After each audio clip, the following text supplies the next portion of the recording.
Guys, today we are joined. Yeah, we're already going. I didn't give you warning. Today we were joined by one of my best friends ever, one of my favorite people on planet Earth.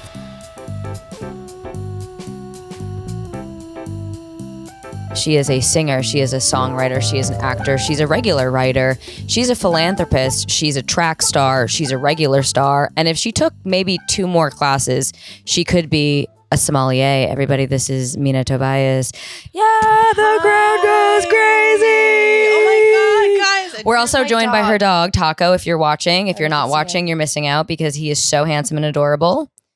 Taco, look at the camera. Taco. Over here, camera Taco, 1. Taco. Right here. Hey. Okay. Let's Hey. Oh, and he's leaving. Thanks for... You gotta stay up here, bud. They do this. We do this with Ben. Taco, Why don't you... Come here. Come on. Okay.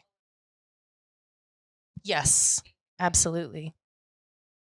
We're back. I'm sorry. I know I am. I'm not wearing the headphones. Yeah, she wanted it to be different. It is that mostly. And then it's also, if you're just hearing yourself talk, especially because I'm a little congested, sorry.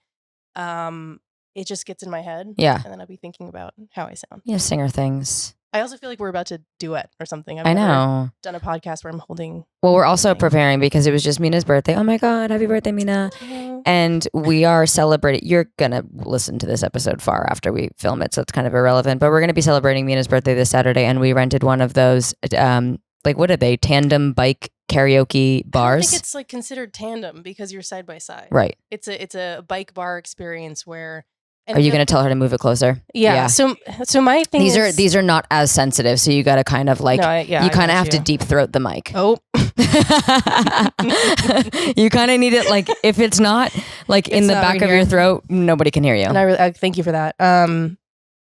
Yeah. So the whole thing about the bike bar is that I've always wanted to do it my whole life. You always see them go by, and you just like hear like woo, and then it goes in the distance and there's a whole bunch of usually women having a great time. And I've always just been really curious about like, are they actually peddling it? Is that there's no way that they are. No, we're going to find out. So that's mainly, I'm trying to do some research on that, but also like, it's a good time. It's an active thing. Yeah. We got 15 people. We're leaving open. Mina like sent me a voice memo yesterday and she's like, does Shane have any hot friends? I'm like, well, one, no. And what's going on? Okay. Just, that's a sidebar. And also like, poor guy, all my single friends are like, Shane, I'm like, don't, it's fine. Don't. The people that he hangs out with because of his job too are like 22 years old. We don't want that. So I said to Mina, keep one seat open. It'll be our wild card seat. And it's basically a bar crawl. And every time we stop at a new bar, we're going to pick up a new fella. He only gets one stop though, unless he like really wows us. But I think what we should do is we should haze them. We should make them like rap a song. They got to do a karaoke bit. Yeah. There is karaoke on the bar. Yeah. And it is BYOB, which I didn't know. So we're going to bring our own probably like canned cocktails and wines and things. And and yeah, we get to choose our playlist, which of course for me as a millennial, T-Pain, Lil Wayne, obviously, Kesha. Of course, I let him know. Yeah, and so I think there's a lot of ways that we can really choose the best of the best on the crawl, but it'll definitely involve singing for sure. Oh yeah, and probably push-ups. Right. Against me, I like to do push-up contests. Right. Just to switch it up a bit. Yeah, you get to call the shots. Yeah. Speaking of shots, you won't be doing those. I thought you were about to be like, speaking of shots, the Kelsey comes out. She's like she has the bottle with the lights. Yeah. Which also we need to. So just a brief little history. Sorry, here's the thing too is Mina's not a physical touch kind of girl. I only had her on the pod because again, guys, this chair, we're on top of each other. You can't tell if we're watching this, but we are literally right next to each other. So you would never know because I watch these all the time. Yeah. And I think it's a full couch. It's not. It's not. It's a pillow. We're on a tiny little pillow, mainly because I just touching. And I just wanted to do that because she's really weird about hugs. Below the frame, but she's feeling me up. Yeah. And I would like to talk to HR. Can we get HR? But Kelsey is HR. She is the accountant.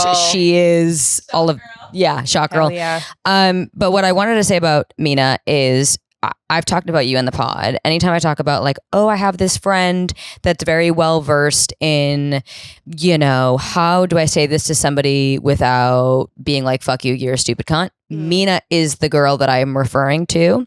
And Mina and I met, actually, when I started Life's a Joke pod, I always said the first person that came to mind to have on the pod was Mina. Not only because she is one of the funniest people that I know in just the driest, wittiest, like Mina will say something and it'll go over your head.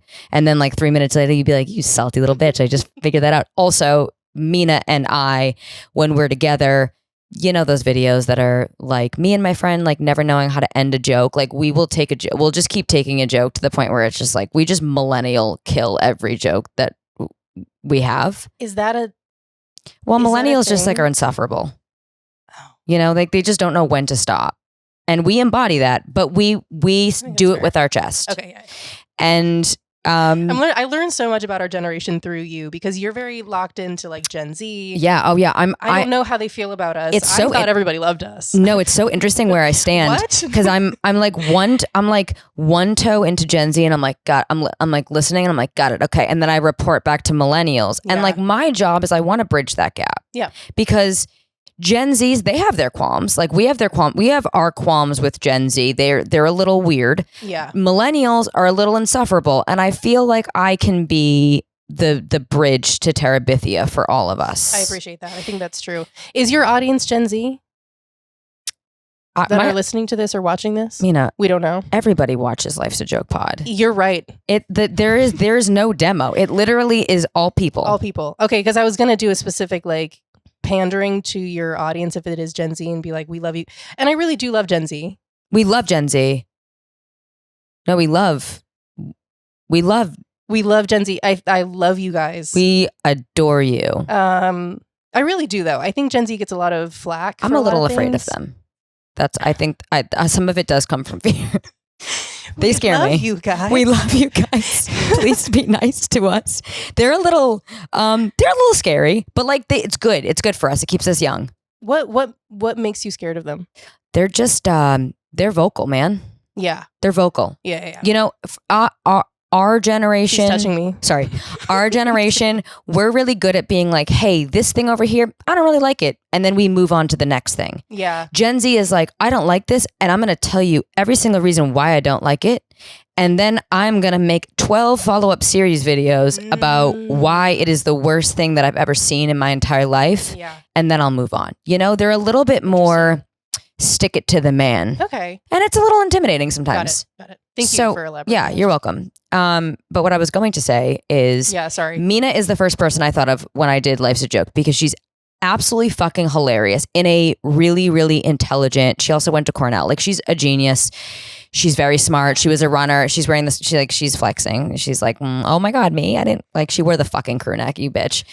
So like, she's very smart. She's like super talented. She's so funny, but also her history and her knowledge and her experience with mental health, which we will get into, is so insightful and inspiring. And you are the perfect blend of Life's a Joke because we're really, really funny and we tell jokes. And then we also crash out in front of everybody.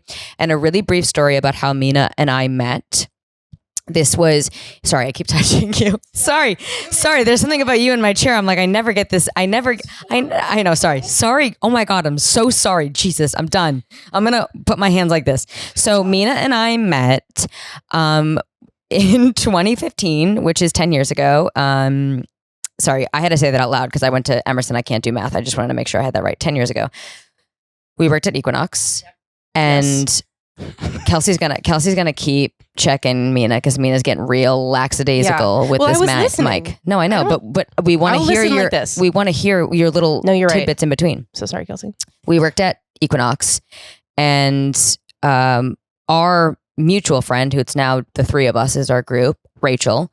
She became friends with Mina, and she became friends with me. I came in and worked like after they had already been working there, and Rachel, I don't know what kind of like matchmaking she was doing, but to both of us individually, she had said, oh my God, there's a girl here. I feel like you guys will get along. Both of us, unbeknownst to us at the time, had responded to Rachel being like, I'm good on friends. I don't really need, you don't need to set me up with a friend. Like, we're fine. Absolutely not. You agree? You've also felt the same way. You were like, we don't.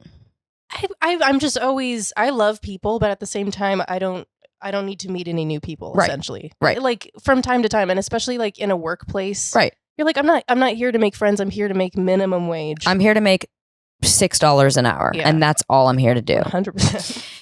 Well, Mina and I, Mina and Rachel, we had like an Equinox Christmas event at Hyde. Or I don't know if it was even Christmas. I think it was just that we were in our early 20s and everybody went out every night. Right. And so it's just everybody from Equinox went to Hyde, including the people that worked out there and the people that worked there. Yes. And Mina and me just were there dancing as we do. And we both dropped it low at the same time. We were not next to each other, but as we dropped it low and we were on the floor essentially while everyone was above us, we locked eyes in between legs. Like just knees. Like we were all these, you know, I mean, I couldn't, like, just legs and heels, unshaved ankles. We locked eyes and we were like, fell in love. That's my bitch. Yeah. And the rest is history. And we've been friends ever since. And that's our story. And I want to talk to you about so many things. I want to talk about growing up with a successful mother who is a very famous actress, who still is, and how that's shaped you as a creative. Yep. Kind of how that was as a kid, all of those obstacles. I want to talk about your journey with mental health and Don't Mind Me, and kind of, I mean, then being a singer, all of that. So I don't know, like, lead the charge, Mina. Wow. Well, first of all, thank you. You're welcome. And now it's that time of the podcast, actually, though, where you say something really nice about me. I was about to, and now I'm going to pivot. No, just like one, just like. Well, what I will say is, I recently just wrapped a film, and during it, one of the producers was, he's really big into tarot. And so we did like tarot readings, and we also did a lot of astrology stuff. And so I finally got like my actual reading of like what my moons and suns and all those things are. Good for you. And I don't remember which one it is, but I think it's like the rising or the main one. Pisces? Pisces. My little fish sister. And so I think I hated that. And I'm seeing the fish shoe that I hate. Everybody gets so goddamn triggered. No, by my fish flops. Did you put them there just so that I would have it in my direct eye line? And anyway, there's nothing wrong with being a fish, man. Like, we are so intuitive. We're so creative. Fish are? Pisces. Okay. Yeah. What's your fucking beef with being a Pisces? Like, why did you just found out like you? I guess I thought I had heard at some point in my life that I was like multiple Virgos, which I was. I forget what the other one is, but I thought like it was the main. I don't relate to, I guess, the emotional side of things. And I think of Pisces as emotional. I'm her only reference, by the way, of Pisces. I literally don't know any other. Awesome. Great. Okay. I don't know. I just feel like Pisces are like really emotional, can't handle their emotion. Yeah. Angry all the time. No, I love you. And so the point of me saying this is that I was very excited about that because I was like, oh, my best friend is a Pisces. Yeah. So we're we're little and there's two fish. So like, you're my other fish. Oh my God. I also don't really relate though. I feel like also, I say this, I take everything with a grain of salt with the horoscope because I feel like so much of being a Pisces is counterintuitive to being from the East Coast. Yes. So I feel like a lot, there are a lot of parts of Pisces that I resonate with, but then I feel like being like from the East Coast impacts those other traits a little bit. Which, by the way, I'm not going to do it right now, but I brought 10 questions for you and it is related. You brought 10 questions from me on my podcast. It's going to be great. Okay. Anyway, to rewind though. Yeah. Start, man. Yes, no, it was kind of love at first sight. And what I always love about people, I love all different kinds of people, but my favorite kinds of people are just 100% themselves. So if you are the nicest, most loving, giving person. So it's like anybody that knows Christina loves Christina. That's false, but thank you. That's actually very false. Let's open TikTok. They don't know you. Yeah, that's true. But I always love people that are just themselves. So like if you're a bitch, but you are 100% honest about it, great. If you are super nice and you're genuinely nice, great. But I think a lot of the times, like you can see, I think I grew up all over the place, as we're probably going to talk about, but I grew up, both my parents are artists. So we moved all the time. This is going to be rough. No, I love it. You sound sexy. She's really insecure about the nasal. She literally just got over the flu. I'm so sorry. But yeah, so my dad was a music producer and singer-songwriter. My mom's been an actress for like 30 plus years.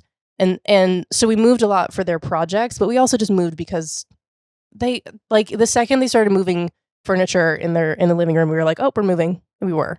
So we would move all the time. And so my brother and I were always the new kid at school. So we got really quick at being able to read people, because you have to just be able to know what environment you're in, what kind of people you're surrounded by. So I think that's why I've always like really gravitated towards people that are just themselves, because it's like you can feel at rest in yourself too. Oh, totally. I mean, I feel like having the experience of moving a lot, you also dealt with a lot of adversity, not only having two creative public facing parents, but being a biracial kid, you had a lot of struggles there. And I think, you know, even your guys' journey with mental health, and you're so like Mina, I would say like my strongest trait is that I'm very intuitive, and Mina as well. That's your Pisces, by the way. Like she'll clock something, and the second she clocks it, it's like you're really, really good at setting boundaries about things that you clock and sticking to them. And I really respect that. Thank you. I definitely have always been big on boundaries. And I would say that's like probably because of my parents. We grew up in a very small family. It was like the four of us. And my dad has his own really fascinating story. He was he found out later in life that he was adopted, but his whole life he grew up two Black parents in a Black neighborhood, thought he was 100% Black. His dad passed when he was young. He started playing at the University of Hawaii football. Relax, Taco. And all the Samoans on the team would always tease him and be like, you know, what do you mix with, brah? Like, you look like us. Like, who would your mom step out with? And he's like, I'm Black as can be. You know, his mom was a prison warden. His dad was a preacher. He's like, check me. And they kept being like, your hair is like our hair. Somebody's lying to you. And he finally called his mom after a couple months of being there and being like, can you tell these guys, you know, that I'm Black as hell? And she was like, well, son, you're adopted and your mom was Mexican. And so his mom had him in prison and then passed not too long after that. So she adopted him. But yeah, it was... Wait, why was I? Well, no, I that's also I know that story because you told me that story, but I also think that's such a good that like when you grow up, I think that's also lends to going to college in a new place or moving to a new place. When you grow up and you're kind of just like exposed to your bubble and you think one way, yeah, and then it took other kids being like, "Hey, man," for you to be like, "Yo, mom, yeah, let these kids know." And it was wild too. I remember why I'm going down this tangent, but it was wild too because that's just how respected she was in the community, because other people actually knew and nobody told them, which I was like, I feel like I would have some issues with realizing everybody around me knew that I was adopted and never told me. But anyway, all that to say, very tight-knit family. And my dad's always been kind of like on his own, and his mom passed not too long after that too. So he's kind of been an only child. My mom was an only child. Like she now has relationships with her half sisters, but didn't really grow up with them. And I love my aunties very much. But all that to say, very small family and very individual. And they always brought my brother and I up to really stand true to, like, if somebody is in your life that isn't serving you and is toxic and is not good for you, you don't need to keep them there. And that's how they were with any, like, you know, extended family. And they're like, we don't care if you're blood or not. If you are not a good person, that doesn't give you the right to be in my life and to benefit from me if you're not a good person there. Yeah, that's my favorite thing about you, that you're really good at, you're really good at protecting your peace. And you're like, I've seen things upset you and I've seen people let you down, but I've never seen it affect your self-worth or your boundaries or your standards. And you kind of always stay true to that. And I think also your guys' journey with mental health is you've gone through so much that I'm sure you're at a point where you can identify that this isn't a big deal. I've been through way tougher things. Yeah. Can you talk a little bit about your family's kind of history and experience with mental health and kind of where that all started?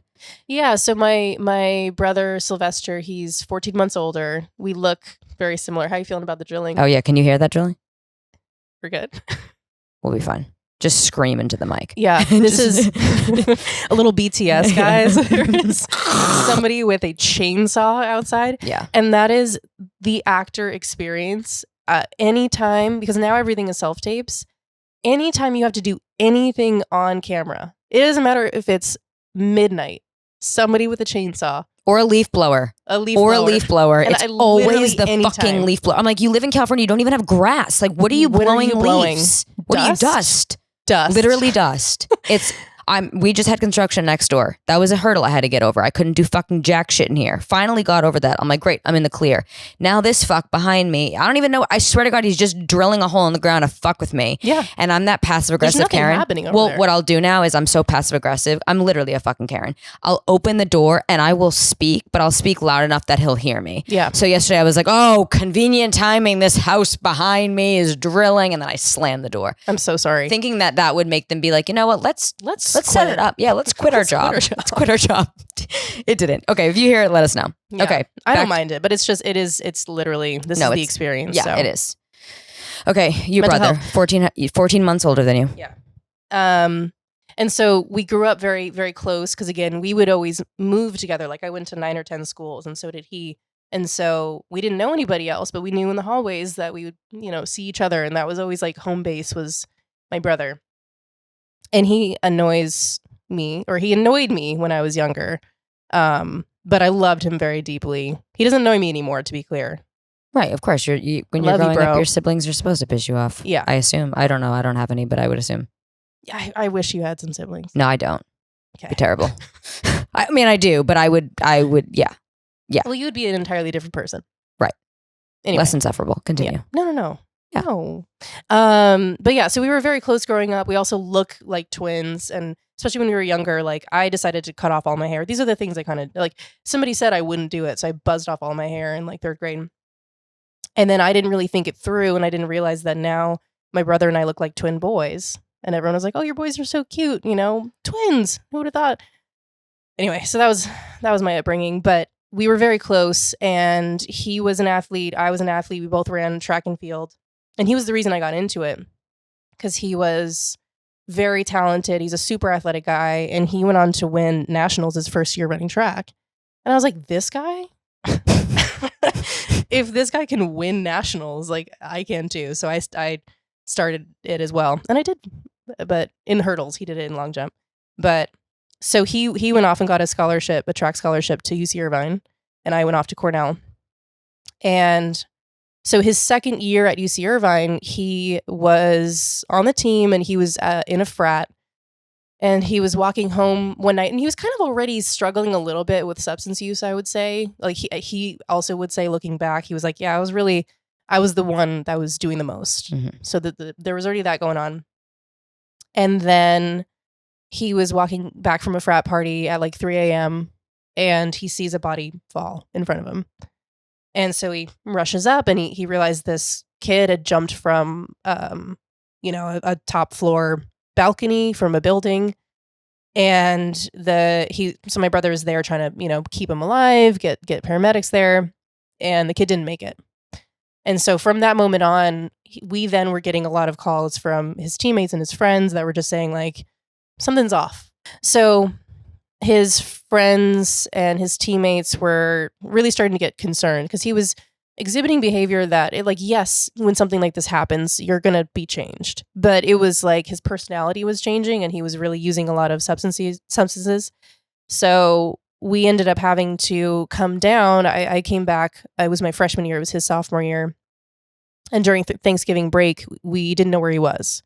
He had just walked out the door, and nobody knew where he had gone. And so we were just like in the streets of Irvine trying to find him. And we were using our best detective skills and being like, I wonder if he got a tattoo. Let's go to this tattoo place. And And then we kind of tracked down all the different places and just found him walking in the street in his Letterman's jacket. And I was like, I think that's him. And so we like pull up in our Bronco, which was the exact replica of the OJ Bronco. I was going to say, okay, things are okay. Like literally like that. It could have been his car. It probably wasn't, but anytime we were like driving on the freeway, people were like, OJ didn't do it. And I was like, are you sure? But no, anyway, we're past that. But no, so then we're sitting in the car and he's just, it's like clearly like he was on something, and he's like seeing things, and he's talking about like things that he's seeing out the window that aren't there. And so I like I'm like in the back kind of just talking to him, and I text my mom who's in the front seat, and I'm like, we should take him to the emergency room. And so we pull up and he gets checked in, and basically this was the beginning of first just getting him sobered because he was on some substances. But then what kind of changed from there was once everything had left his bloodstream, it was still like he was high. And so we were very confused by that. We're like, well, is it some lasting thing from what he's taken? And then that's the first time that we heard bipolar disorder. And for those that don't know, bipolar disorder is it can be a mix of manic and depressive states, and there's different kinds. So bipolar 1, which is what my brother has, it's a lot more mania and a lot less depressive, which is really tough because mania it can be very destructive. And I always have a hard time when I like see people online who clearly are experiencing mania because it's unfamiliar to people and it seems weird, and you have grandiose thinking and delusional thinking, and you can have hallucinations and believe that you're God and you're going to run for the next president and spend all of your money and act sexually what's charged? Yeah. Outwardly? What's the word? Sexually liberated? Sexually. Just acting out with your sexuality in a dangerous way. Okay. And so that's what we learned about his diagnosis, and then he's been able to get healthy, and he now works in mental health. He's doing really good. But it's been a journey. It's been 10 years of learning about it, learning how to get balanced, learning that sobriety is really important for him. And it's scary at first when anybody gets a mental illness diagnosis, especially a severe mental illness. You have to almost like grieve the life that you thought they were going to live. Mm-hmm. And that doesn't mean that the life that they're going to live is going to be worse. It's just different. Yeah. And so that was a bit of a transition for us, but it immediately, my mom's an actress and she's always had a platform. And so this kind of really motivated her to use that platform to start talking about the family story without shame. And then same thing for me. I was like on campus and I was like, okay, I'm already a psych major, so I want to focus more on the biopsych side and advocate for it. What was there like, that's what I was going to say too, that there's so many layers to this because obviously this all happens to your brother. Your mother and your dad are both public facing people with platforms. My dad would never be public facing. Right. He hates the limelight. But he works with a lot of very famous people. Yeah. My question is, what was that conversation with your brother to be so public with this story? And did you have worries that, because I'm sure it's like speaking about it and bringing light to it and educating people can bring so good, but was there ever this protectiveness of him and his story and how that would like trigger him or affect him? For sure. I mean, we would never be talking about it as openly if it wasn't like from day one approved by him. Of course. For sure. And what's really great about him too is that he's like 6'3", tatted up, good looking dude apparently. He's a very good looking. He's a very handsome guy. None of my business. But it's none of my business. People say. Allegedly. But he also looks just like me. Look, so you know what? They're not lying. I'm just reporting back on what the people say. Right. It's science. But he's like a dude's dude. He's an athlete. And from day one, he was just like, I want to talk about it. I want to talk about what my experience was. And he acknowledges that for guys especially, and I think it's changing, but back in 2015, 2016, even more so, it's not easy for guys to really talk about something that might make them look weak or like they can't handle themselves. So he's always been like talk about it. Because he also recognizes too, which I think is very real for a lot of, because everyone's going to relate to this. Everyone has mental illness in their family. And you can talk about the illness itself and that person a lot, but it affects the whole family in different ways. It affects the sibling, it affects the parents. And so he's always recognized that. He's like, this is your experience too, and you should be able to talk about it. So he's been very, very open. Do you think having it be public, it has also been something that has like helped him stay accountable? That's interesting. I don't know. I think that's a question for him. I do think that that might be a double-edged sword though, because I think when he does relapse, which by the way, for anybody that deals with substance use and deals with mental illness, relapsing is a part of it. It's not anything to be ashamed of, and no one should be expected to have it be a straight line up for the rest of your life. And so that's something we learned along the way, because you're like, I hope this never happens again, because this is devastating, but it will. And what I wonder is, when you've been kind of public about your story and then you relapse or you have another manic episode, does that add like extra shame or weight to it? I think he's been able to navigate it very well because he's very intuitive. And so he understands that that's a part of it. And then he's able to talk about it openly. So I don't know. It's a question for him, but I think he's been able to navigate it really well. What is obviously like you, and I want you to talk about, don't mind me, and kind of what has, come from all of this, but what is something that you or your mom or you guys together have learned that is either like the biggest misconception or kind of the biggest puzzle piece that is very frustrating when it comes to mental health or mental health research or whatever it may be? Like, what's the biggest hurdle that you've faced? I mean, where to begin? I think up until 2020, the biggest hurdle was stigma, that people just weren't, because it's like you have all these numbers of 1 in 5 people, 1 in 4 people experience a severe mental illness in their life or a mental health episode. And you have all these numbers, but they're self-reported for the most part, or they're reported from you going to the hospital and being diagnosed. And most people are not going to want to acknowledge if something's wrong with them. They want to white knuckle it and figure it out. They don't want that label living with them for the rest of their life. And so the biggest hurdle to even get somebody treatment is for them to acknowledge that there's an issue. And it's hard too, especially with illnesses like bipolar, where you're not, once you've gone manic, or even when you're in a depressive episode, you're not yourself. So it's very, very rare that you're going to be like experiencing mania, experiencing a high, being like, I am going to Vegas, living my best life. I've never been happier, and check yourself into a hospital. Why would you? So I think for a while it was just the stigma, and people didn't want to talk about it. My mom was trying to get documentaries done that were mental health based, and nobody would touch it because they're like, oh, this is really important, but I don't think people are ready for this conversation. And then post 2020, after the pandemic, that changed. Now mental health is what everybody's talking about, which is great. So now it's almost like on the other end of the spectrum, where mental health is such this like broad general umbrella that like mental health is like taking a bath and like meditating, which is great too. But it's now, are we talking about severe mental illness? Are we talking about wellness? So the conversation around it has been a barrier. And then just access to mental health care. So that's the big hurdle, though, even beyond the stigma, has been how expensive it is. And the access to care, especially if you're not a wealthy white man, essentially. And so that was really like the thing that started Don't Mind Me, our family founded foundation. We started it in 2021. It was actually right as my brother was going into a major manic episode. And it had been 10 years since the first episode.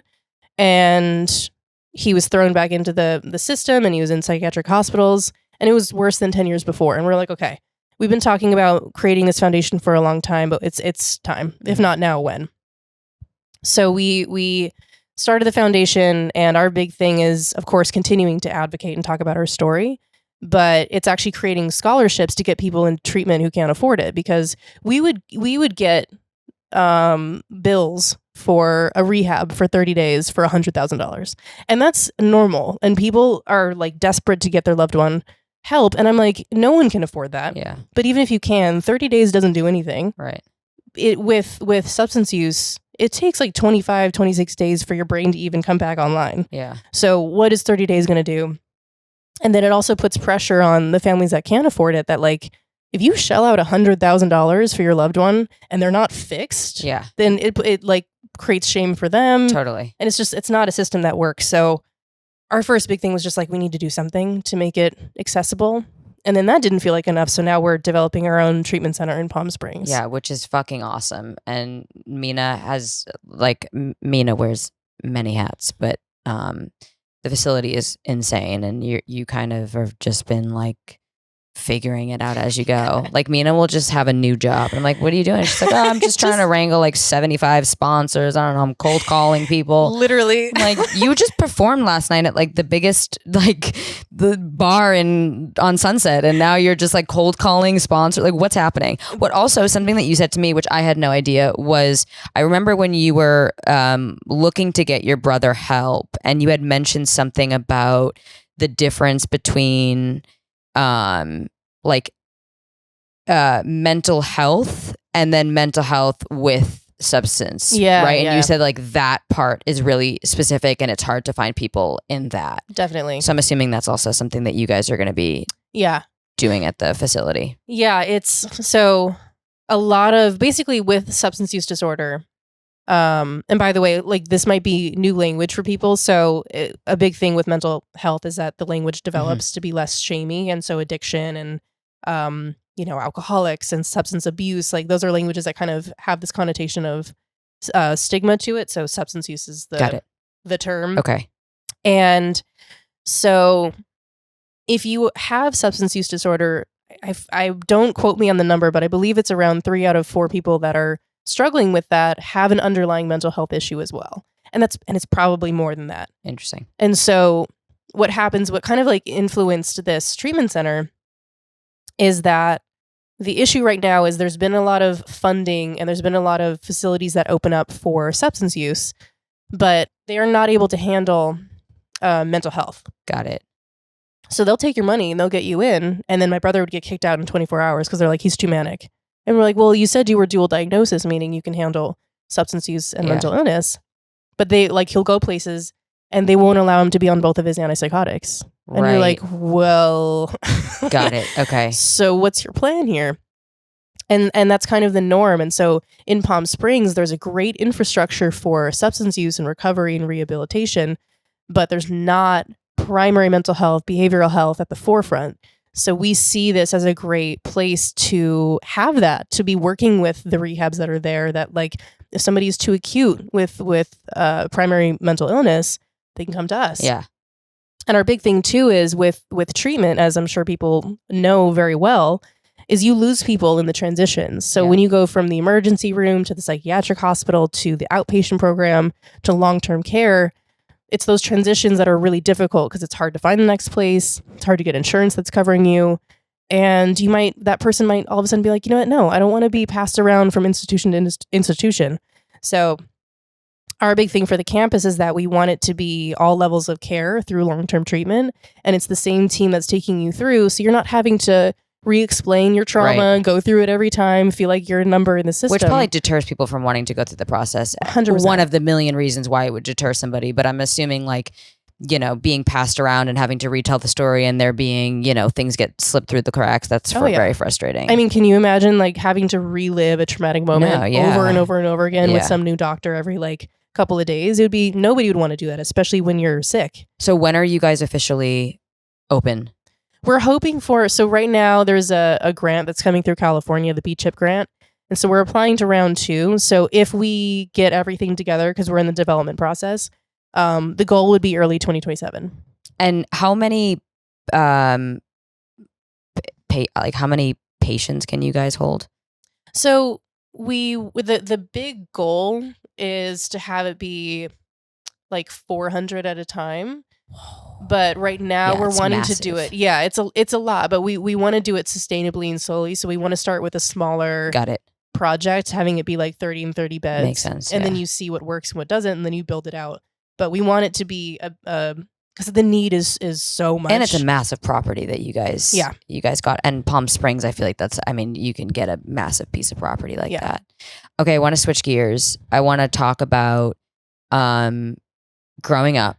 I want to talk about what it was like having a very public facing parent, Mm-hmm. how that impacted you as a kid, how that impacted you as an artist now, and what that relationship looks like now with your mom being a creative and your dad, and kind of you know, doing all the things that they essentially did too. Yeah. And what that dynamic looks like. Yeah. Because I have always, I've always just been very fascinated by Mina and her mom, because you guys just have such a great relationship, and she's been so supportive of you, and I feel like, I don't know, it's so nice to see like a family of artists, because you all understand it. And I think a lot of actors especially, and I'm assuming probably, you know, people that are in the music industry, they come from families that don't have parents that understand that world, and it's a kind of a difficult thing to explain or even get support. And I feel like your family dynamic has always just been really inspiring, and I think people would like to hear about it. Yeah. Well, we can talk about too who you called for your sex scenes. Yeah, we can talk about that. I called Mina's mother is Machen, and she'll talk about it. She's been on many iconic, you know, televisions and TV shows and films that you guys have seen. But when I was shooting Ambitions, I had to have a threesome scene, and it's very intimidating. And I think anybody that does that works threesomes, anybody that's doing threesomes, it's a lot to navigate. It's not nothing about it is sexy, because you're A, nervous, B, most times you might be meeting those people that you're having the scene with right there for the first time. And you're also trying to be aware of being in the moment and making it look like you're enjoying a scene, but also being very aware that there's a lot of choreography that happens, and you want to still look flattering and good on a camera. And it's just a lot of pieces. Yeah. And I called Mina's mom. I was in Atlanta. I called her in the hotel room, and I was like, Machen, I'm panicking.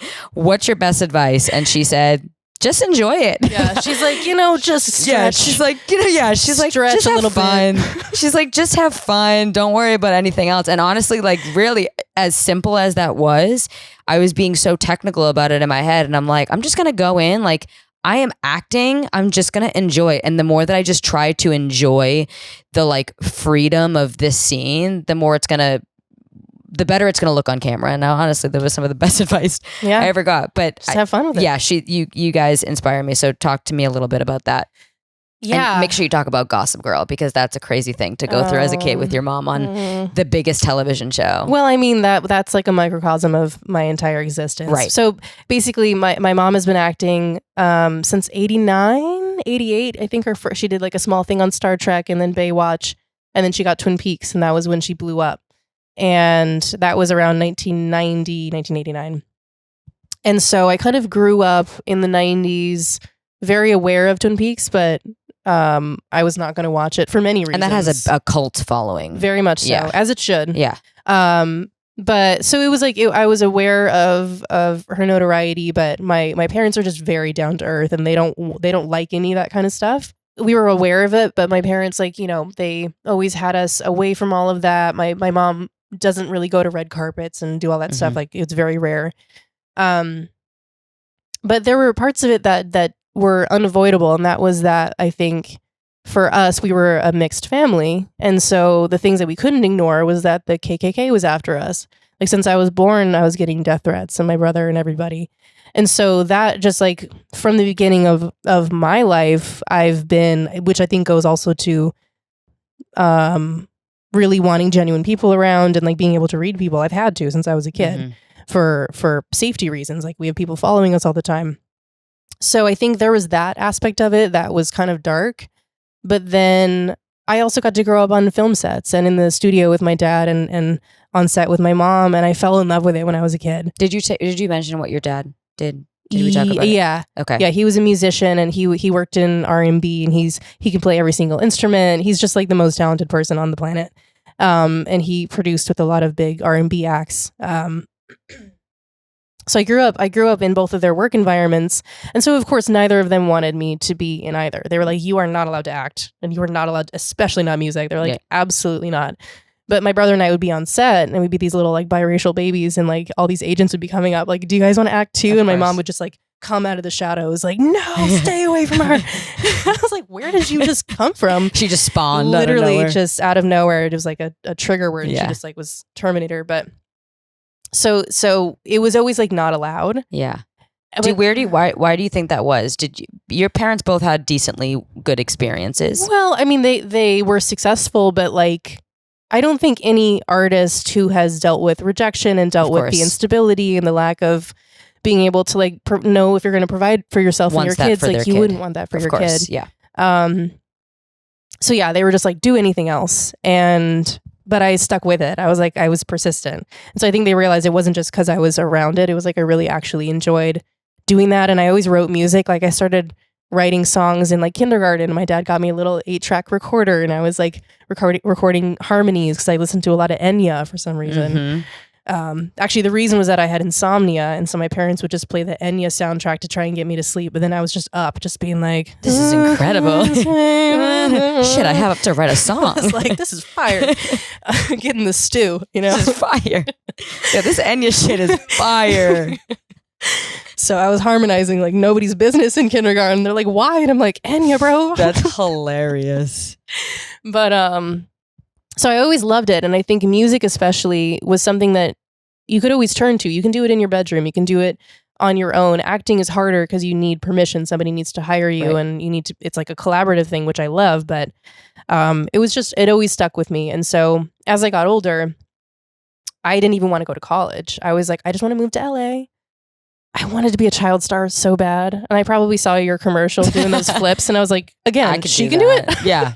My brother could do that. I could do it. She could do that. Sure. Right. No, and there's no way I could. I couldn't even like walk basically. But no, so I just stuck with it. And I was like, I just want to move to LA. And like, no one cares if you have a degree in LA. Right. So like, why would I go to college? And my parents sat me down and thank God they did. And they're just like I was getting recruited to a bunch of colleges for track. And they're like, we understand that you want to be an artist, but you can wait 4 years and you have an opportunity to go to any school that you want to. People would kill for that. So get your shit together and go and decide where you're going. And I was like, you know what? You're right. I'm an idiot. So from that moment on, it was actually, I'm so thankful for that because I was able to go to college and really enjoy it and be there because I wanted to be there and that I chose to be there. So I would just go and I'd be like, you know what? I got 4 years to learn and not really have pressure. Like I had good grades, but I didn't have to have good grades. And I would just like sit in on classes and like go to other people's courses. And they're like, why are you here? And I'm like, why not? Yeah. It's Cornell, baby. Right. Like this is the best of the best. Which by the way, I'm wearing this because I love Cornell, but also like Cornell is the public school of the Ivies. Is it? I wouldn't know. I didn't go to an Ivy. That was her way of being like, you wouldn't know, you Emerson peasant. No, I love representing Cornell, but it's that's the joke. Really? Is that it's like the easiest to get into. Not fucking running track in the way that you were. But when you were at Cornell, were you like Machen's daughter, or did people not really give a shit? Well, funny you asked that. What I will say is there were definitely, whenever I would move to a new school, people would figure out that it was my mom, especially because she was coming off of Gilmore Girls and Gossip Girl. And like, you know, that was our demographic. And it would always be like, all the boys would be like, I've seen your mom naked. Yeah, right. I'd be like, grow up. We've all seen my mom naked. Right. I have too. Okay. I just saw her naked 2 seconds ago. She loves being naked. Nice. Grow the fuck up. Jesus Christ. But she was naked in a film. So it's all over the internet. But that's not, again, shout out to her. She has a great bod. But when I went to Cornell, I was known, it was funny, the first week that we were there for orientation week, I was like walking in the streets. I had some alcohol. Oh. It's like, it's college. It's college. Am I doing it? Am I doing it right? Wandering the streets a week. And I had this person come up to me and he was like, oh my God, you're Mina Alexis, right? Sorry, my name is actually Mina Tobias Amick Alexis. But he was like, you're Mina. At this point, I was known as Mina Alexis. Here's why. And I was like, yeah, why? And he was like, I'm so sorry on behalf of like everybody in Westport, Connecticut, because we had just won a federal case of racial discrimination. I remember this. And so we were like Connecticut's most wanted at this point. Right. I forgot about this. God, you guys lived like so many I've lived lives. a lot of lives, but and he was like, I just want you to know that like that's not how most of us feel. We're so sorry for what happened to you and your family. And I was like, how did you recognize? Like, I've never seen this person before. I don't think I went to school with him, but I guess I don't know. So anyway, we were the one black kid in Connecticut. I'm sure they were like, that must be her. That's her for sure. That's her for sure. 100%. Yeah. So, and that was a whole situation where, you know, we moved around to a lot of different places. We ended up in Connecticut because my mom always wanted us to live kind of near the main cities where she was working. So she was working in New York around that time with like Gossip Girl and Damages and a few other things. And so they were like, oh, it's 45 minutes away. It's a little suburban, good schools. And we get there and it is just like the whitest bubble. Yeah. And I think my qualm with New England is that, and this is not everywhere in New England, obviously. And I think from town to town, it's a different experience, as was my experience. But it was like people were so liberal. And they loved being a blue state and voting Democratic and being liberal, but not in my backyard kind of vibe. Right. And it was like, and some of it was race, but some of it was this culture of like, we've created this bubble of how we want everything to be for our kids. Right. We want our son to be the quarterback. We want our daughter to be the most popular girl in school or whatever. And if you disrupt that in any way, then you are right. You need to get out. They want you out. So that was our experience there. And it was, my dad worked there and then got fired and it was racially based. Yeah. And we sued him and won. Yeah. I forgot about that story. God, I had a fucking question. God, I'm so bad at this job sometimes because I get like so invested in what you're saying that I'm like, shit, I got to ask questions. I'm like, dude, just tell me everything. I don't want to ask any. I was going to say, two things. One, you have to tell the story about, because I feel like this is such a good representation of your family. You have to tell the Harry Potter story. And you also have to talk about, like, what was it like? Your mom, so, sorry. No, please touch me. But she is touching me. I want that to be played known. the Duchess on Gossip Girl, who was the love affair interest of Nate Archibald, who is Chase Crawford. Yes. So have to... the Gossip Girl is a huge show at the time. Yes. Your mom is playing, having a, makeout. I remember that back of the car scene too. Yeah. Started the season off. You were on set for that? Or I want you to talk about this. Because then also as a young girl, you probably are like, Nate Archibald's hot. He's more than hot. Right. He was number one. And my mom's making out with him. Like, how do I feel about all of this? Okay, well, I'll take you back to the year 2009, 2010. Who knows? Great year. I'm 14 and I've told this story. So again, just come along with me if you've heard it. But it's, I'm 14 years old, sophomore in high school, new at the school. I'm new. Now I'm in San Francisco. Okay. Why not? And she was in Hawaii, South Africa too. What a time. Yeah. I was in South Africa post-apartheid too, right after. I thought you were going to talk about that. Well, where to begin? Yeah. We don't have enough time. Right. We're going to have to. Yeah.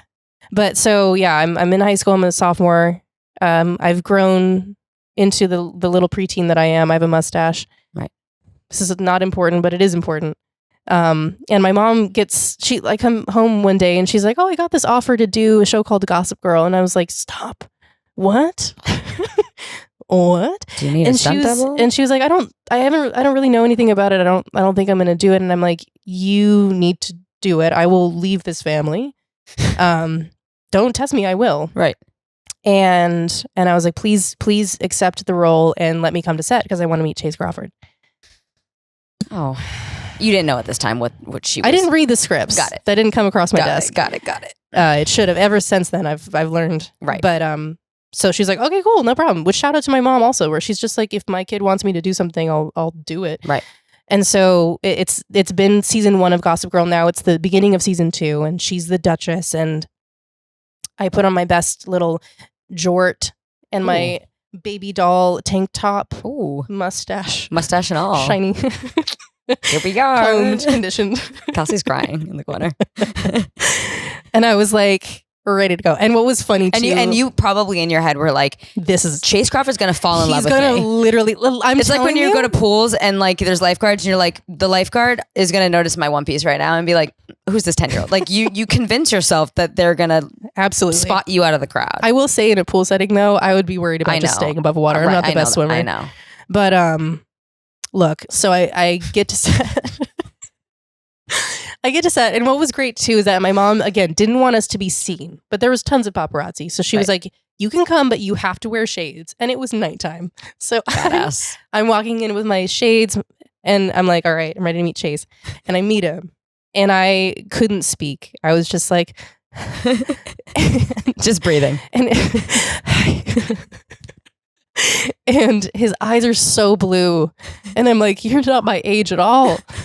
You're so much older." You look so much younger on TV. But we're both 14. No, but I'm going to believe we're both 14. I don't know, but anyway, we'll figure it out. We'll figure it out. So we'll figure it out. And so he's like, "Hi, nice to meet you," and whatever, super nice. And I'm like, okay. And then I go back and I go to hair and makeup too. Can you just touch me up? Literally, I was like, guys, it's my big day. And I love the hair and makeup team there, but they jacked me up because they also, I had really curly hair and they like curled my hair, and then I went outside into the summer in New York and it was just fro. Right. So you're like, this'll do. Yeah. So I get to set and my mom's like, "Okay, you just sit over here, behind the cameras," and they start rolling and they just start making out. And I was like, oh, I should have read the scripts. God damn it. Should have fucking read the scripts. God damn it. So I just kind of like back out. Oh my God. And I was scarred ever since. Yeah, that's hard. Because the next few episodes, that's all she's doing is making love to my husband. Right. And she doesn't even want him. Right. She's married to my father. What are you doing? He's 14. You don't even know who he's my 14. age. He's not 14, by the way. It's a joke. No, it's not. It's not a joke. He was 14 at the time. It's funny because when my mom would come to set on all that, I would have the same feeling of my mom would get hit on by like, we'd have everybody on the show because we had all these musical performances, and then like Nick Lachey would come, or like Keenan and Kel, and I would convince myself, like Jesse McCartney, and in my mind again it's this weird thing of like, they're my age, they're going to find me attractive, and then they'd be like kind of flirting with my mom, and I'm like, she literally does. She's married. Like, I don't understand. Like, here I am. I'm available. I'm literally here. I'm wearing a fucking skirt for you. Dude. No, I relate. Do you know how many times my celebrity crush has hit on my mom in front of me? Also, if I had a dime, I would have a few dollars. Is like stunning. And she deserves gorgeous. it. She deserves it. But also, I'm literally right here. Yeah, it's frustrating. And it would have been an issue in most of those situations. It's kind of frustrating having a really good looking mom. It can be. I now that I'm older, I appreciate it because I'm like, okay, hopefully I get some of those genes. Sure. But as a kid, it is its own adversity. It is. Because is that the noun of adversity, or is adversity the verb? Like, what would be the noun of adversity? Because dealing with it. Okay. That would be the adversity. Yeah. Because same thing, growing up with me, every kid, all the guys that I had crushes on in middle school were like, "Oh, your mom's a smoke show, yada, yada, yada." And then that sucks because then you just feel like the ugly friend. Yeah, for sure. Like, everybody just wants to be your friend because they want to get with your hot friend. That's what it felt like. That's my entire upbringing. Yeah. And what award did I get in college? Stacey's Mom Award. Oh. You want to talk about it? I do. You're still dealing with that? That's really, in college too, that's like a big... Because there's a lot of people. I'm of age. That's hard. Yeah. No, it was Stacey's Mom Award. Yeah. Hey. And they were being nice. I could have gotten some other awards that were not great. Hey now. And they told me that too. They were like, "We were being nice." I'm like, thank you for throwing me a bone. Shout out. Right. But no, honestly, like it was, all jokes aside, like it can be a little bit tough, especially when you're a young woman, and especially honestly, there's like an element of like, when I started acting too, I kind of like, I was very self-conscious about like, if anyone even brought me in, I'd be like, "Is it because you're a fan of my mom?" And sometimes it was, I'm sure. But that was something I was always conscious of. And so I would think like, okay, well, they probably just want to see like a mini Machen. So I need to make choices that she would make. And so then I'm just in there not being a good actor Yeah. and trying to be something that I'm not. And it was also a time too, like, you know, in the 2010s when there weren't a lot of like mixed girls, black girls that you see wearing their natural hair or like really leaning into their natural features. And so it would always be a discussion of just like, am I supposed to straighten my hair? Should I bleach it? So there was just kind of that element of like finding myself in that, which I feel like is a very biracial experience. But kind of added with it is like my mom was like the quintessential white woman that everyone wanted to look like. And so I was like, is that what I'm supposed to do? And it just took me some time to just kind of grow into myself and embrace that's my interesting. features. You kind of had to figure that out on while being an you know, actor or singer, which is a hard place to already try to find yourself. Yeah. Do you how has your mom, because now you act, you write, you're a singer-songwriter, how have your parents supported? I know your mom like always does your self-tapes. Is she very like, if you guys are doing a self-tape or you're running lines, is she like very like, will she be like give you notes? For sure. Like, what is that dynamic like now that you and do you ever feel like, damn, I don't want it to come from you because you're my parent, or do you appreciate it because you know that they know what they're talking about? Yeah, it's tough. And I will say, for the record, I was my mom's reader long before she was mine. As soon as I could read, she would be like, read that. Right. And I would be doing all of her self-tapes growing up. So I was like very familiar with being a reader. And then she's been so gracious of being mine whenever I need it, whenever I can. But yeah, I think I'm her number one fan. Mm-hmm. So I think that she's like the most talented actor ever. I love everything that she does. She's so smart. And so I definitely love her feedback. But then there are times where I'm like, can you just say it was good, even if it wasn't. Right. But both of my parents, and by the way, my dad was my track coach growing up too. So they're both very critical in a good way, but they want my brother and I to be the best we can be. And they're not going to sugarcoat anything. So they're always going to be like, that could be better. Totally. You know, so I honestly, overall, it's a really good thing, but there are definitely times where you're like, just let me have this one. What did you spent some time when your mom was filming Riverdale, right? You spent some time in, you guys were in. Yeah. Where were you guys again? Vancouver. Yeah. Yeah. What was that job like for you? Because you had a lot of people on that show that were of your, bless you, around at least, that was probably the youngest demo show that your mom has done as far as other. Yeah. I mean, yeah, that's definitely the youngest in the sense that the majority of the cast were my age, essentially. Honestly, it was really fun because I think it was also kind of the first time that I was able to kind of be the same age as some people. So like I actually got to be friends with a few of them, and I'm so excited for all the things that they do, and I get to, you know, follow their careers. It was also a tough time for her. It was 7 years. Yeah. And this is back in the day when they're doing full, 23 episode seasons. Damn. And you're in fucking hour-long Vancouver during the pandemic. Yeah. So half of it was in the pandemic where she couldn't come back. She couldn't cross the border. So she would just be up there for like 8 months. So, and is she hanging out? Like, are all the parents that play the parents kind of hanging out and all the kids are just hanging out? Like, is it like... It kind of has to be that way. But it's also like, truthfully, and I think they'll be able to speak on it better, obviously, but from what I was hearing from my mom was there really wasn't a lot of time to hang out. Yeah. Because it was like their set was an hour away every day. Oy. They're filming night shoots. It's a dark show, so most of it's at night. It's a grueling schedule. And so it's kind of isolating. And your mom went on to direct some of those episodes, right? Yeah, she directed a few of them, and I did get to go up and kind of not even shadow, like it was kind of shadowing her because I wanted to see that. But just kind of also helping her out and just being there, being a friendly face, and I could just make sure she's eating and all that. Most importantly. Yeah. But she did get to, now she's like really wanting to direct a lot more, which I think is great because she's so bossy. Yeah. It's like, put that energy somewhere, girl. Right. Like, that's and perfect. and it's funny because I don't want to direct at all. I don't want anything to do with that. But do you think that, because did your mom want to direct when she was your age? Or is it a newfound love? Or did she always? No, I think she's always probably been interested in it. Yeah. Because I'm with you. I couldn't give a fuck about directing. It's so much work. I feel like I have a vision, but the idea of orchestrating everybody to be on that same page just seems... Everyone's asking you questions all the time. I'm like, figure it out. Like, can you ask somebody else? God. You're the director. Oh, okay. I guess, okay. stand there. Like, vibe it out, girl. Like, I don't know. It's too much. Yeah, I think she's probably always wanted to do it, but I think directing on Riverdale was amazing for her because it's a familiar family. Right. They want to see her succeed, so they gave her everything that they could to support her.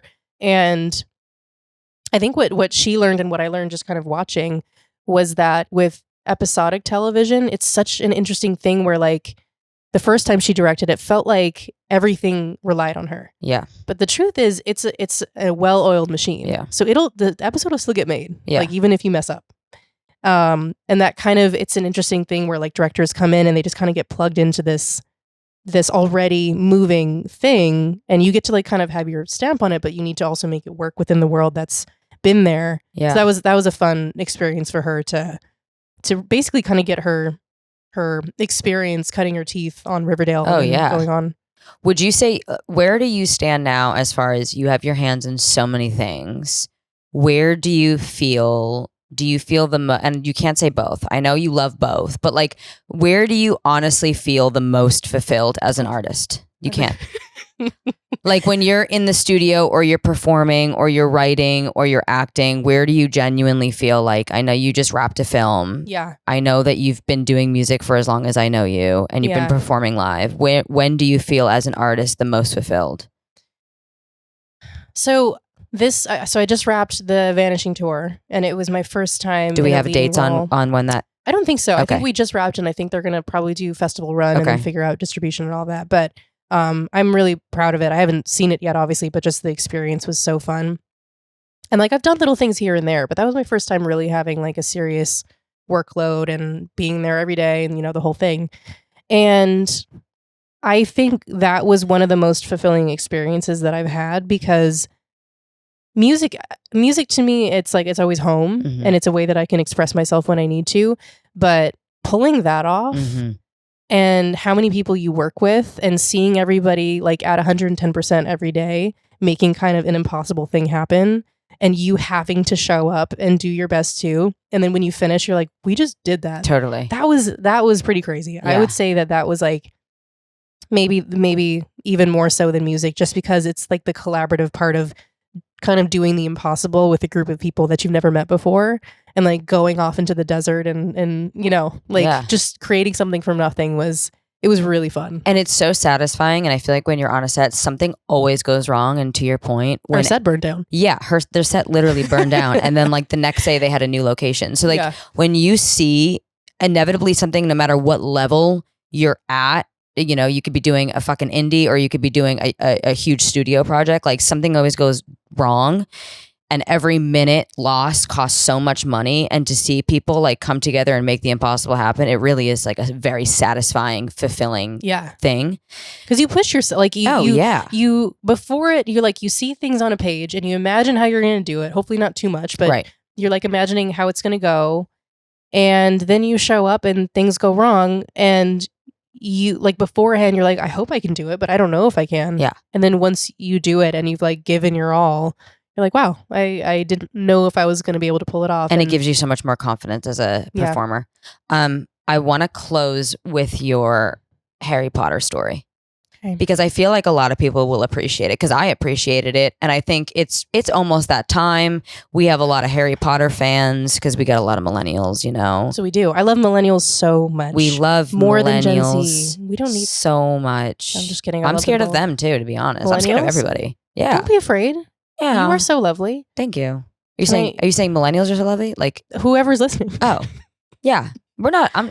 They're fine. Before I do that, can I ask my 10 questions really quick? Oh yeah, you have 10 questions for me, really? And I will close with Harry Potter, and honestly, I've never had a guest bring me questions. Well, I don't even know if this is allowed. Deal with it. Okay. Ready? Okay. So they are quick questions. Okay, you want rapid fire? If you want. Okay. Number 1, Christina. Marie. Yeah. Kirkman. Sure. If you weren't from Boston, what city or state would you be from spiritually? New York. Okay.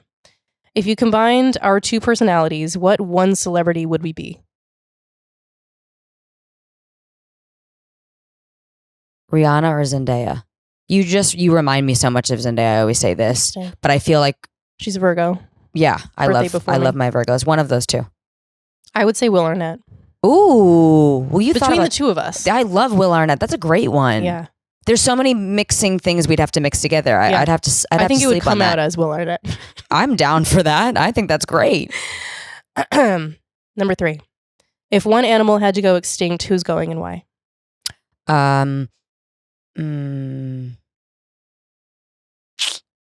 Seagulls. What are they doing? They're literally happened? just eating people's food. Okay.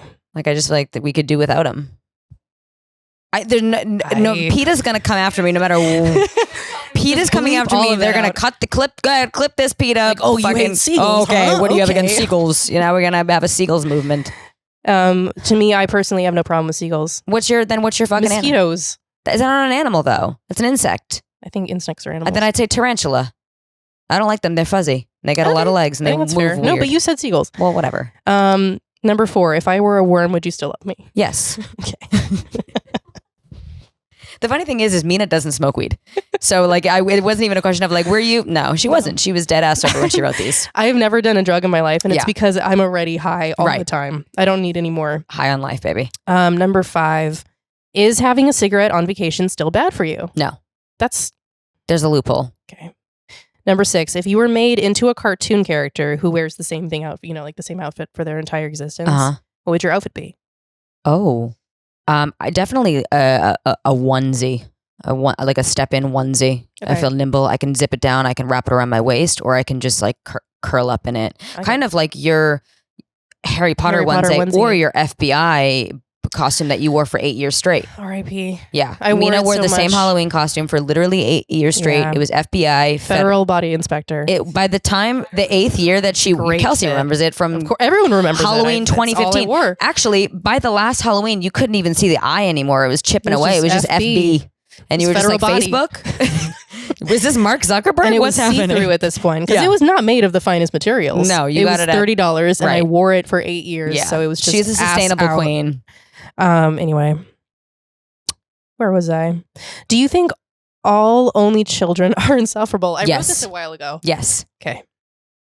I don't personally. I either think they're wildly insufferable or they're socially awkward Okay. because they either are so used to, they either have to compensate or overcompensate. Sure. So I would say many of them are insufferable. Like it's shocking to me when I tell people I'm an only child and they're Yeah. like, you are? I'm like, Yeah. you're just, don't. What are you doing? I actually love only children. And I'm not pandering again to the host. I think only children, I relate to them a lot because you guys have to have such a good imagination. You Mhm. have to be in charge of like keeping yourself company. Mhm. And I think, especially as a kid, if you're able to do that, you're not relying on somebody else for whatever.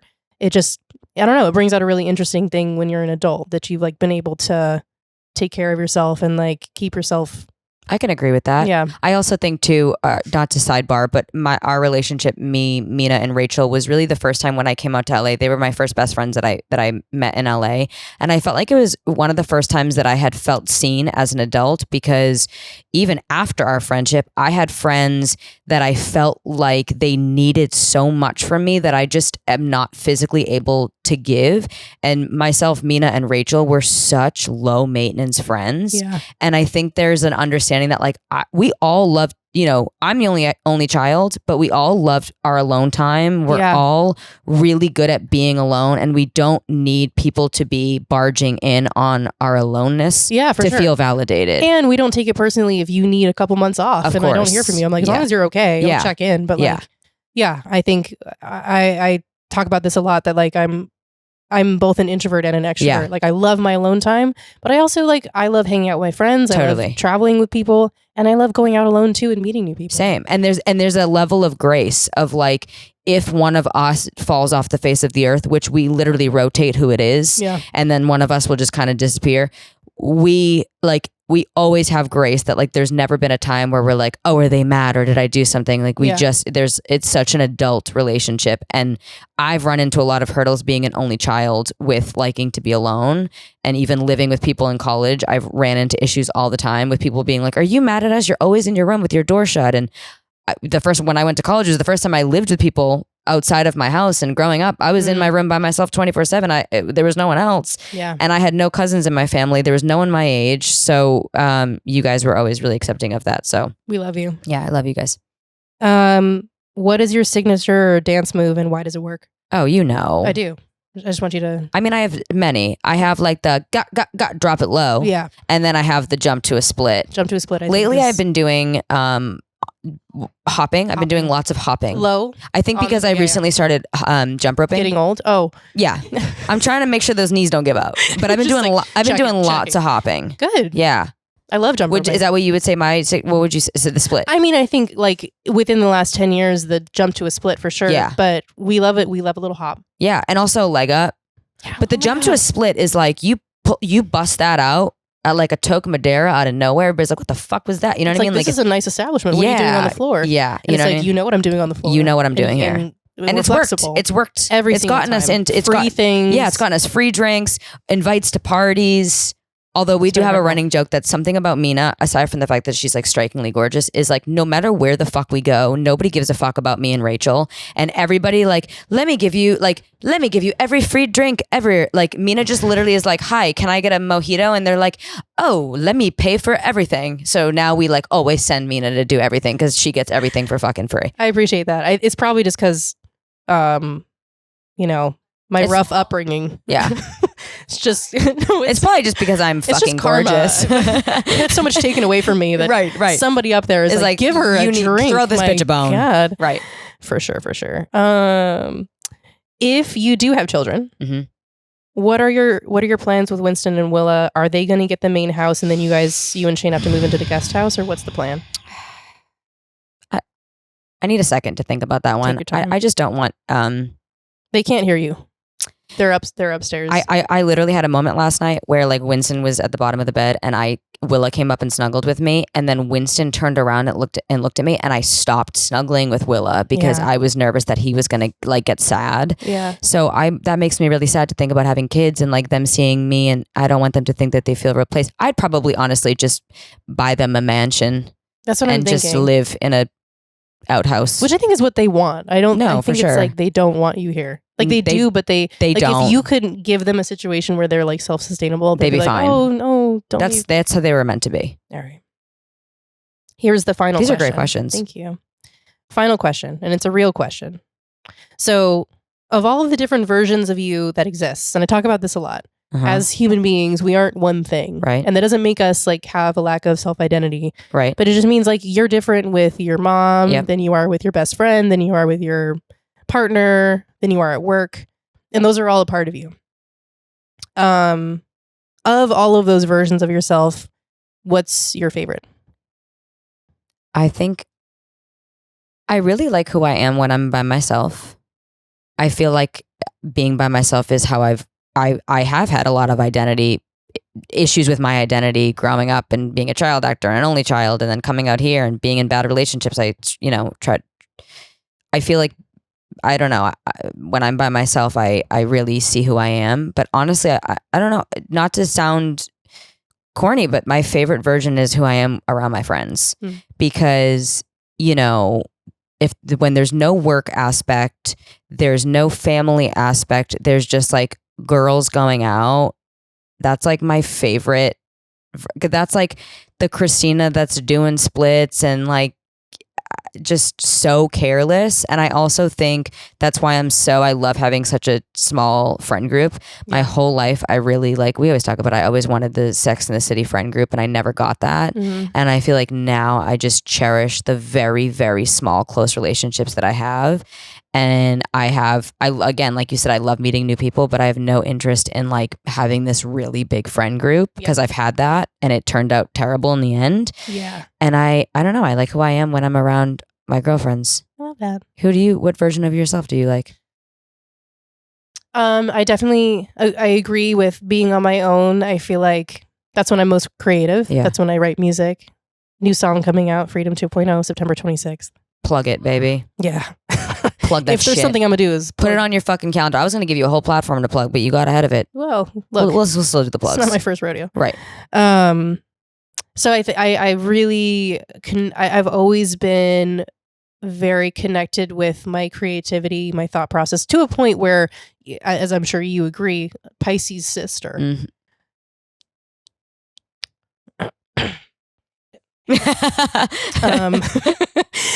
That you can definitely get in your own head and think too much about things. But I've always, that's always been my comfort zone. Yeah.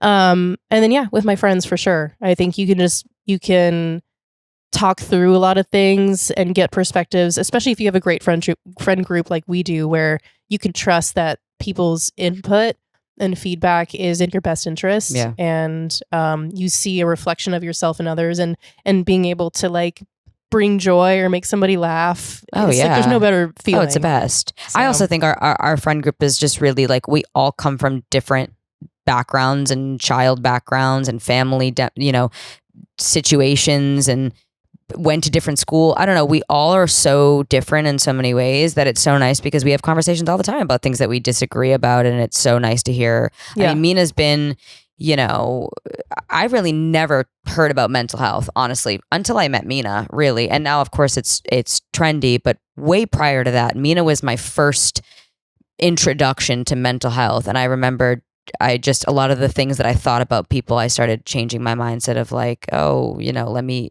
think about the mental health aspect of this, or like maybe this person is struggling with this, or maybe I'm struggling with this. So that's been eye-opening to see that there's like way more that I didn't know. Okay, well, I want you to tell your Harry Potter story. Okay.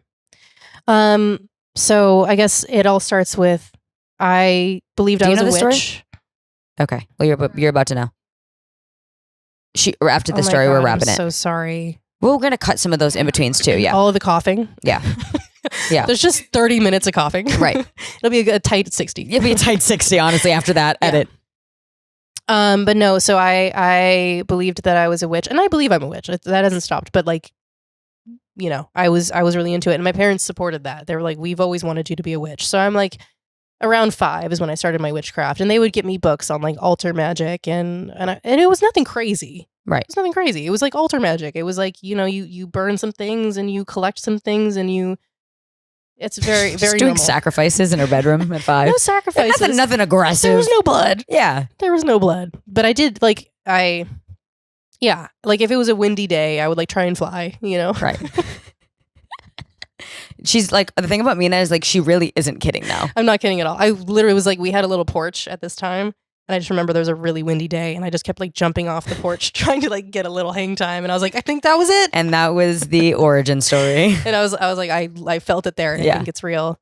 There was also, just a side note, there was one time when I was in the shower, and like my shampoo fell, and with my mind, I was like, stand back up.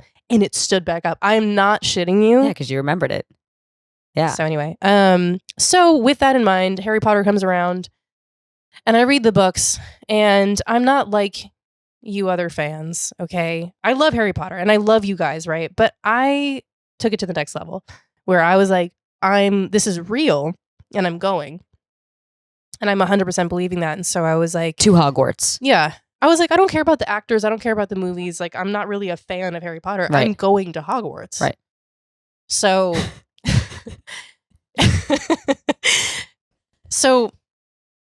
look, so then I tell my parents this, and my mom, this is all her fault, because she loved feeding the delusion. So like the tooth fairy, right? A normal thing that we all experience. No.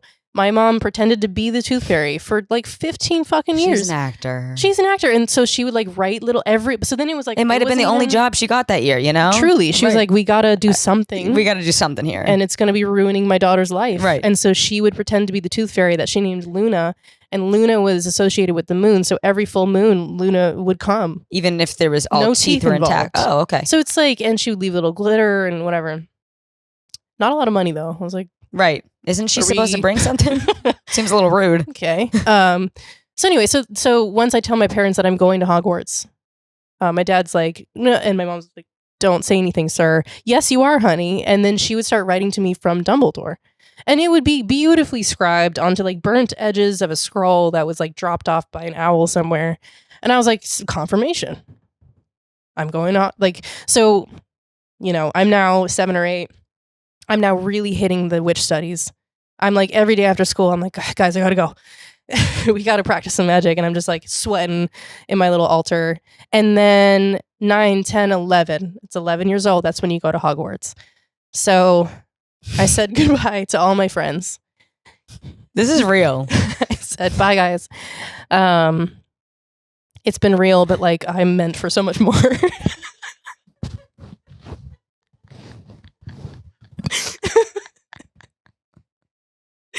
So, said goodbye to my family. I was meant for so much more. Yeah. No, I said goodbye to all of them, and I was like, I really don't even feel bad. I'm like, I was like, yeah, I feel like I should be feeling sad, but I don't. I've literally been waiting for like 10 years at this point. And so I wait. I'm like, I have my bags packed. I'm just waiting. I'm like, I don't know. How does this work? Like, do I need to go somewhere? But I'm like, I think my mom was like, no, just, you know, then it was September. That's when you get the Hogwarts Express comes or whatever. And she's like, just wait. And I think she thought that I was just going to like go to sleep. I didn't go to sleep, obviously. Hour 1, hour 2, 3 a.m., 4 a.m. I'm just sitting there like, oh, I guess it's like a first thing yeah, but I'm just like, it's 4 a.m. The sun's coming up. But like, maybe they come up when the sun comes up. Never came, obviously. So I was like, oh, maybe I'm like a day ahead. So I like, this happened for a few days, and I'm like now 72 hours no sleep, and I'm like, it's not coming. And I was like, so you would think that's the end of the story. It's not. I was like, I'm a year too early because I'm kind of on the cusp. So I was like, oh, it's coming next year. So I practiced magic for another year. Now I'm 12. And same thing. I'm like, all right, sorry, guys. I said bye already. I was a year early. I'm so sorry. It's this year. I wait all night. The train doesn't come. At this point, I'm pissed. I'm like, does it not know my address? Do I need to move to England? I don't know what's going on. You would think it would stop there. No. I was like, fine. Fine. I'll go there myself. I will give it one more year. I'm literally 13 in high school. I'm now moved schools too, and I'm like, I'm not going to tell anybody this time. Yeah, and it didn't come. And like, what was that when was that conversation between you and your mom? Which one? The one where you were like, hey, did you make this shit up? To this day, she won't admit it. So she's never been like, I wrote you all these notes. Like, there was never a conversation. We never closed that chapter. No, and that's why I'm in therapy. Literally. No, so yeah, so I gave it another year, 13. I was Nothing. like, fine. Okay, I get it now. So that's kind of how it ended, and so I do have a bone to pick with anybody. And if you know anything about Mina, like, she doesn't do anything half-assed. Like, anything she commits to, like, she really did it with her whole fucking chest. Yeah. Practicing magic. I'm sweating. Did your parents, like, they must have, like, because then it gets to a point where, like, well, fuck, we're in too deep. She's obviously finding so much enjoyment out of this. Like, do we tell her? I think that's a question for my dad, because my dad's not into any of that stuff. Get your fucking dad on the pod. He would never. You can't even get him to take a photo at Christmas. I know. He doesn't exist for all we know. Yeah.